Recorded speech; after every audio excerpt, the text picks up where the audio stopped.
जय हिंद मेरे प्यारे साथियों, स्वागत है आप सभी का हमारे प्यारे से चैनल पे।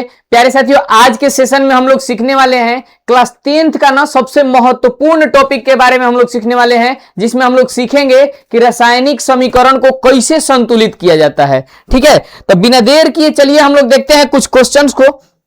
इसके साथ ही जानेंगे कि रासायनिक अभिक्रिया को संतुलित करने के लिए कौन कौन सी विधि लगाई जाती है और किस विधि से संतुलन अच्छे से हो जाता है, आसानी से हो जाता है। ठीक है, इसके साथ ही हम लोग ये भी सीखेंगे कि संतुलित करना क्यों आवश्यक है। ठीक है, तो चलिए बिना देर किए देखते हैं टॉपिक।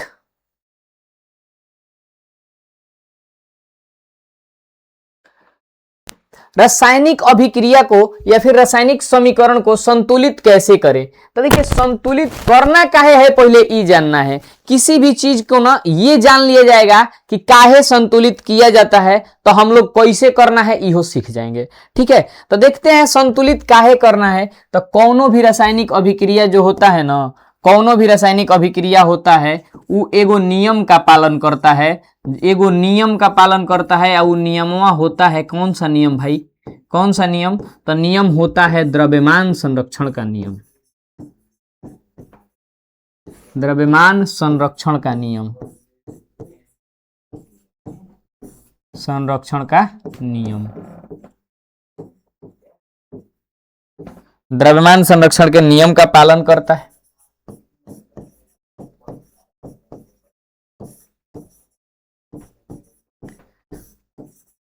द्रव्यमान संरक्षण का कहता है भाई, द्रव्यमान संरक्षण ये कहता है कि यदि अभिकारक में, यदि अभिकारक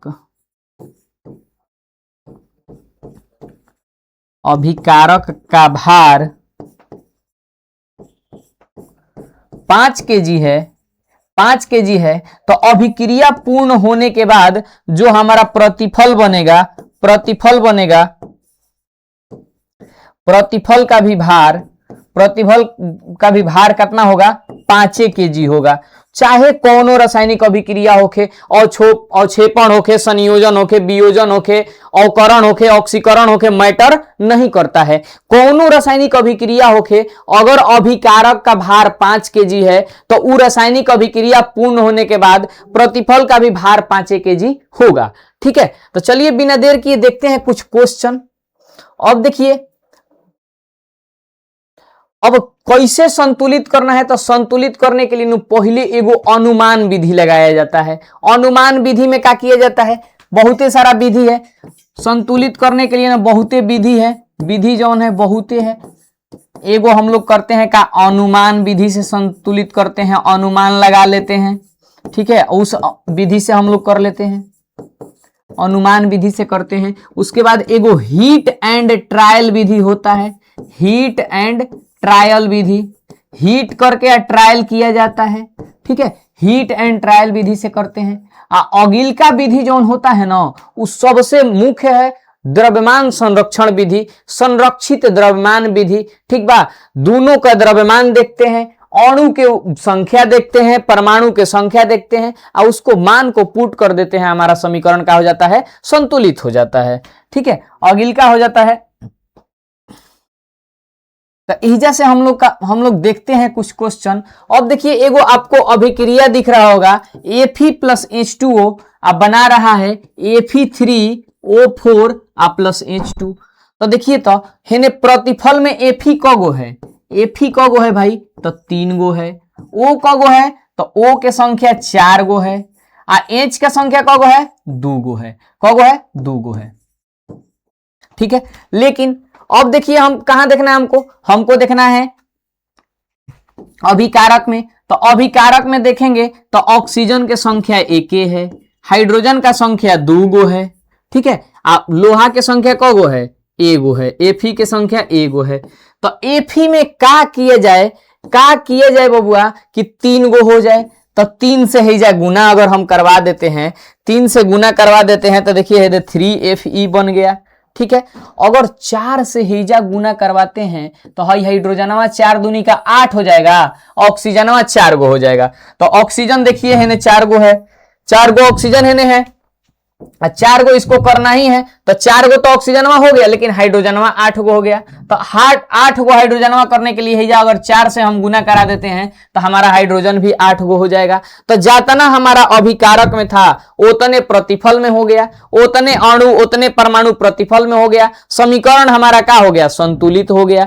संतुलित हो गया। तो कहिए कि भैया नहीं समझ में आया, नहीं समझ में आया तो देखिए अगिल का देखते हैं। हम अगिल का देखते हैं। अब ध्यान से देखिएगा,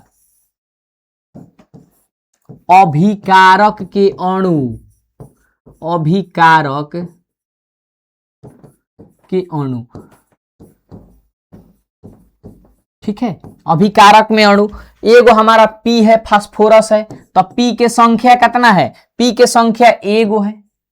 O के संख्या एगो, ओकरा बाद O है तो O के संख्या कगो है? 2 गो है। ई तो हो गया अभिकारक में, ई केकरा में हो गया? अभिकारक में। लेकिन प्रतिफल में देखते हैं, प्रतिफल में कगो है भाई?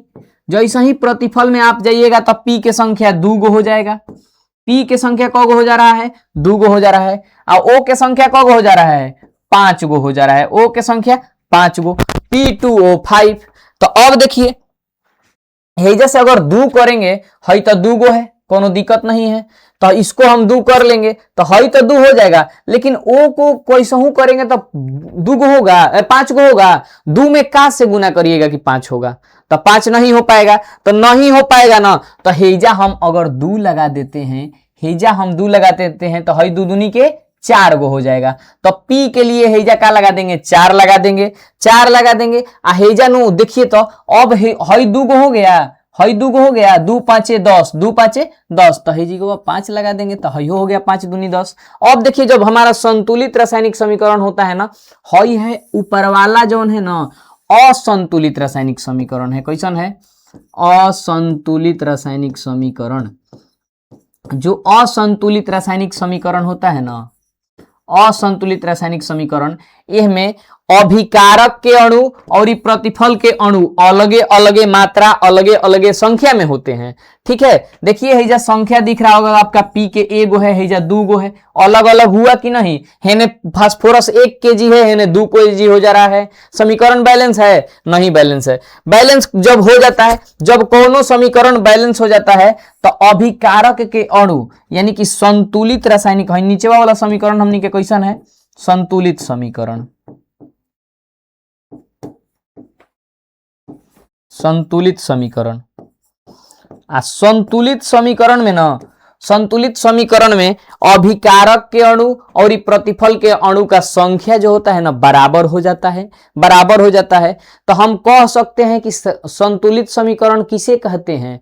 तो ओइसन सब रासायनिक समीकरण, ओइसन सब रासायनिक समीकरण जौना में अभिकारक के अणु के मात्रा और प्रतिफल के अणु के मात्रा एक समान हो, बराबर हो, तरजुई पर अभिकारक और प्रतिफल रखला पे एकदम कांटा बराबरे लड़ जाए, तब ओकरा के संतुलित रासायनिक समीकरण कहा जाता है। तब उसको क्या कहते हैं? संतुलित रासायनिक समीकरण कहते हैं। तो हेजा से कोनो दिक्कत है? हई हो गया हमारा असंतुलित रासायनिक समीकरण, और नीचे वाला हमारा क्या हो गया? संतुलित रासायनिक समीकरण। देख लीजिए, 2 दूनी के 4 गो हइयो है, 4 गो हेजो है, 5 दूनी के 10 गो हइयो है, 5 दूनी के 10 गो हइयो है। ठीक है, यानी कि हम लोग का सीख गए, हम लोग का सीख गए कि संतुलित रासायनिक समीकरण किसे कहते हैं। संतुलित रासायनिक समीकरण का परिभाषा हम लोग को क्या मिल गया?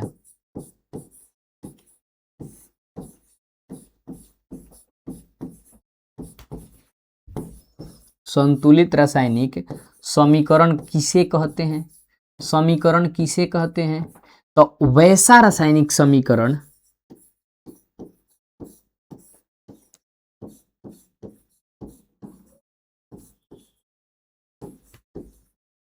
वैसा रासायनिक समीकरण,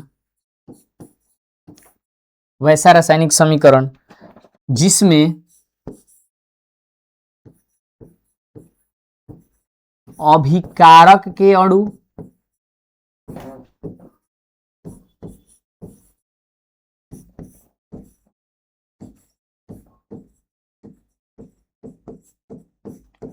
की मात्रा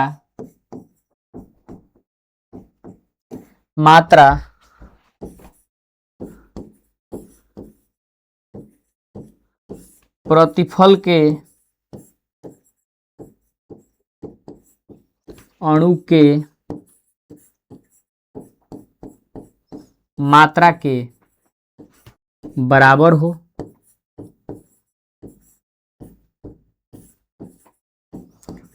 हो तब वैसे समीकरण को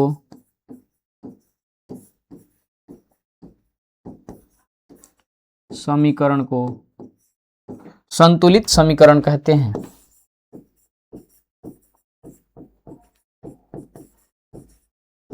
संतुलित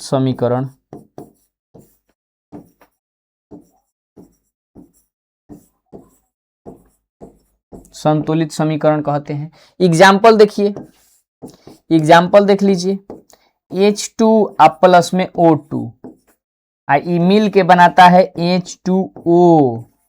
अब देखिए तो H2 तो दुगो ने है, लेकिन ऑक्सीजन दुगो है का, ऑक्सीजन तो एगो हो गया, तो ये तो असंतुलित हो गया। तो उसको बैलेंस करने के लिए हेजा 2 लगा देंगे, तो हई 2 दूनी का 4 हो जाएगा, हाउ दुगो हो जाएगा। तो इसको बैलेंस करने के लिए हेजा 2 लगा देंगे, हई हो गया 2 दूनी का 4 गो। अब देखिए हेने 4 गो हाइड्रोजन के परमाणु है, अणु है, हेने 2 गो ऑक्सीजन का है, इन्हें 2 गो ऑक्सीजन का है।